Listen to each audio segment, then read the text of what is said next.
ब्रेकनंतर आरोग्याचा मॉडर्न युग या आपल्या विशेष कार्यक्रमात तुमचं सगळ्यांचं पुन्हा एकदा स्वागत. आपण हार्ट डिसीजेस अर्थात हृदयाचे आजार याविषयी चर्चा करतोय. सर, आपण ब्रेकवर जाण्यापूर्वी लक्षणं पाहिली, कारणं बघितली कशा प्रकारे, याच्यावरची उपचार पद्धती आपण मॉडर्न होमिओपॅथीच्या द्वारे कशा प्रकारे करतोय? पहिली गोष्ट म्हणजे आपण आधी पण बघितलेलं आहे की आपली उपचार पद्धती ओपीडी बेसिस आहे. बऱ्याच वेळेला त्याला ऍडमिट करायला लागत नाही. ऍडमिट न करता आपण रुग्णाला उपचार चालू करू शकतो. साधारणपणे 3 महिन्याच्या उपचारानंतर बऱ्याचशाच रुग्णांमध्ये जी लक्षणं आहेत, म्हणजे छातीत धडधडणं, चक्कर येणं, डोकेदुखी, ब्लड प्रेशर वाढणं किंवा कमी होणं, या लक्षणांमध्ये फरक दिसू लागतो आणि मग हळूहळू तो बरं व्हायच्या दिशेनं जातो. म्हणजे आधीच्या इकोकार्डिओग्राफीच्या रिपोर्टमध्ये जे आपल्याला बदल घडलेले दिसून येतात की ज्याच्यामध्ये व्हेजिटेशन्स किंवा कॅल्सिफिकेशन झालेले आहेत, ते कॅल्सिफिकेशन आणि व्हेजिटेशन्स आपल्या साधारणपणे वर्ष दीड वर्षाच्या ट्रीटमेंटनंतर कमी झालेले आम्हाला दिसून आलेले आहेत. असे बरेचसेच रुग्ण आहेत. तर उदाहरणार्थ माझ्याकडे एक सखुबाई बोर्डे नावाच्या पेशंट आहेत. बरेच दिवस मी काम केलं शेतीत, पण आता या 4-2 वर्षातच माझं शेत हे झालं. तेव्हापासून मी शेतात जाऊ शकले नाही आणि कमीत कमी मी कपडे धुवायला लागले. मग हा आजार मला झाला तर छातीत माझ्या हे होत होतं. मग छाती माझी धगधग धगधग करत होती. तेव्हापासून मग माझा धुण्याचा बी आटक गेला माझ्या हातात. मग मी काही धुणं धुत नव्हते. स्वयंपाक करायला लागली की मला चक्कर येत होती. डॉक्टरच्या याच्यात मी गेले की माझा जीव आहे भरत होता आणि मला लोक म्हणत होते की आता हे तुमची काही वाचायची शक्यता नाही, 15 मिनिटातच म्हणजे तुमचं काही ना काही होईल म्हणे. साहेबाकडे मी गेले. साहेबांनी ताबडतोब मला भरती करून घेतलं तिथं. त्यांना 2011मध्ये हार्ट अटॅकचा त्रास झाला होता. तर आम्ही बुलढाण्याला हॉस्पिटलमध्ये ट्रीटमेंट केली, पण फरक काही वाटला नाही. तर मग त्यानंतर डॉक्टर माने साहेबांचे होमिओपॅथी औषधीमुळे त्यांना खूप फरक पडला. त्यांचा म्हणजे जो पहिले त्रास होत होता तो आता काही एवढा विशेष त्रास नाही. म्हणजे पहिले घरातले कामं समजा बाहेर येणं जाणं करू शकत नव्हत्या, आता व्यवस्थित घरातले कामं करू शकतात, हिंडू फिरू शकतात. तब्येत त्यांची आता पहिल्यापेक्षा खूप चांगली आणि माने साहेबांच्या ट्रीटमेंटमुळे त्यांना खूप चांगला फायदा झाला. मला छान वाटतं. आता मला आता माझी छाती बी दुखत नाही. एखाद्या वक्ती जास्त प्रवास उठवला मी की इथं थोडंसं कसं चमकल्याने होत होतं, पण ते बी आता बंद झालं या गोळ्यापासून. माझं आता काहीच होऊ शकत नाही मला. आता मला फिरता येता इथून तिकडं.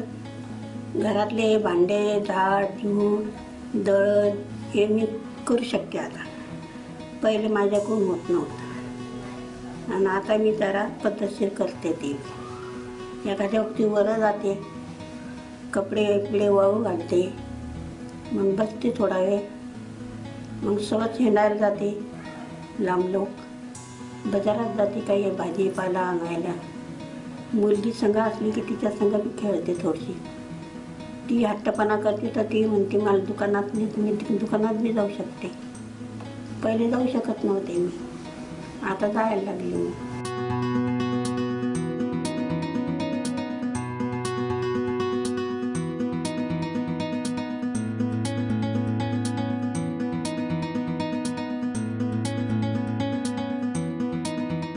त्या आमच्याकडे ज्यावेळेला उपचारासाठी आल्या त्यावेळेला त्यांना 50 पावलं चालता येत नव्हती. रोमॅटिक हार्ट डिसीज म्हणजे इतका वाढलेला, एकतर पेशंट वयस्कर होता आणि अनेक वर्षांपासून त्यांना तो आजार होता की साधारणपणे 50 पावलं चालली की त्यांना दम लागायचा, चक्कर यायची आणि त्यांना बसायला लागायचं.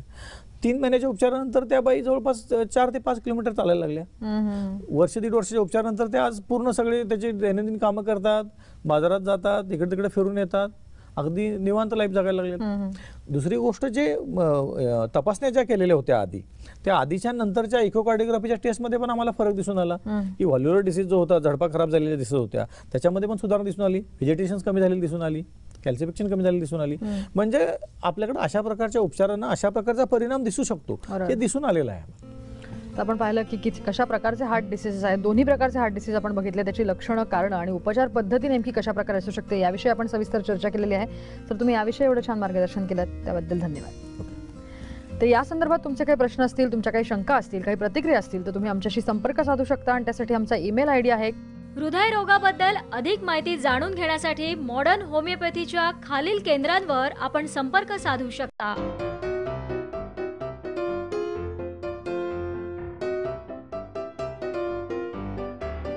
संपर्क क्रमांक 9730339009 9372728009.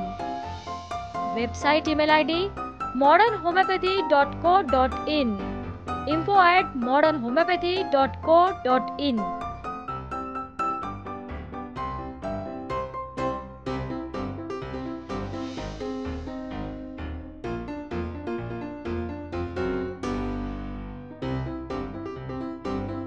आता इथे थांबतोय. तुम्ही पाहत राहा आरोग्याचं मॉडर्न युग.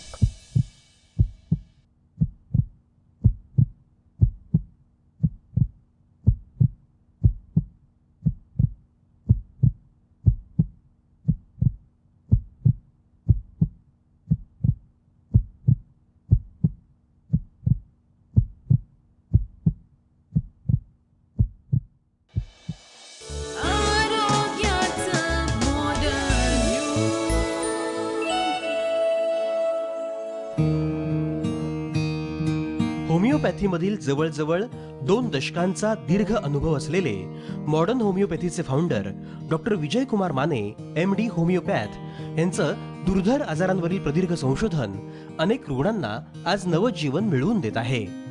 2 दशकांपूर्वी डॉक्टर विजयकुमार माने यांनी आपल्या करिअरची सुरुवात लेक्चरर म्हणून केली. महाविद्यालयातनं लेक्चररशिप करत असताना त्यांच्या संशोधक नजरेनं अनेक गंभीर आजारांना आपलं लक्ष केलं. अभ्यासपूर्ण प्रदीर्घ संशोधनानंतर क्रांतिकारक ठरणारी मॉडर्न होमिओपॅथीची क्युरेटिव्ह लाईन ऑफ ट्रीटमेंट उदयास आली. ही संशोधित उपचार पद्धती मॉडर्न होमिओपॅथीमध्ये दाखल होणाऱ्या रुग्णांपर्यंत पोहोचू लागली. गंभीर आजारांमुळे जीवनातील आनंद हरवून बसलेल्या रुग्णांमध्ये नवी आशा निर्माण होऊ लागली. दुर्धर आजारातून रोगमुक्त होत आनंदी जीवन जगण्याची संधी डॉक्टर विजयकुमार माने यांच्या यशस्वी उपचारानं मिळू लागली. जणू पुनर्जन्मच प्राप्त झाल्याची भावना रुग्णांमध्ये आज इथे दिसून येत आहे.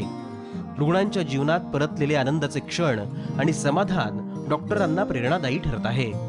विविध आजार आणि त्यावरील होमिओपॅथीचे यशस्वी मॉडर्न उपचार असा अचंबित करून टाकणारा हा प्रवास प्रत्यक्षातच अनुभवूया डॉक्टर विजयकुमार माने यांच्या सहवासात आरोग्याचं मॉडर्न युग मध्ये.